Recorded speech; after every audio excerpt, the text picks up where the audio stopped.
Comorbidity disease যাদের রয়েছে তাদের যদি ডেঙ্গু জ্বর হয় তাদের জন্য আসলে বিশেষ সতর্কতা কি কি অবলম্বন করা উচিত? কোমরবিডিটি তো সব ডিজিজের বেলাই মানে প্রগনোসিস খারাপের দিকে যায় তাড়াতাড়ি। এখন অলরেডি তার ডায়াবেটিস কিংবা এল্ডারলি কিংবা তার হাইপারটেনশন কিংবা কিডনিতে তার সমস্যা আছে, লিভারের সমস্যা আছে, এই সমস্ত রোগী তো যখন ডেঙ্গু জ্বরে আক্রান্ত হবে তখন তার সিভিয়ারিটিটা বেশি হবে, তার কমপ্লিকেশনটা অ্যারেজ করবে বেশি, এবং এই মাল্টি অর্গান ইনভলভমেন্ট হলে তার মৃত্যুর ঝুঁকি থাকে বেশি। সেই জন্য এই সমস্ত রোগীর বেলায় আর্লি হসপিটালাইজ করতে হবে।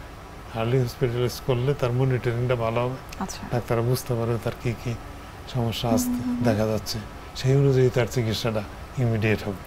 আর যখন দেখা যায় বসে আছি বাসায় একদম শেষ সময়ে তাড়াতাড়ি করে এমার্জেন্সিতে আসলাম, তখন ম্যানেজমেন্টও তেমন কিছু করা যায় না, রোগীকেও সেভ করা একটু কঠিন হয়ে যায়।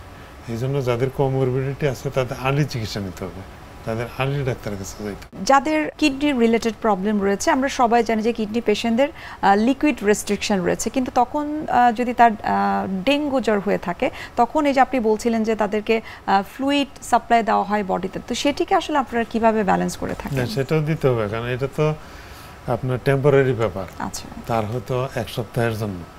কিডনি রোগটা তো ক্রনিক, তার ক্রিয়েটিনিন হয়তো বেশি, এটা দীর্ঘদিনের।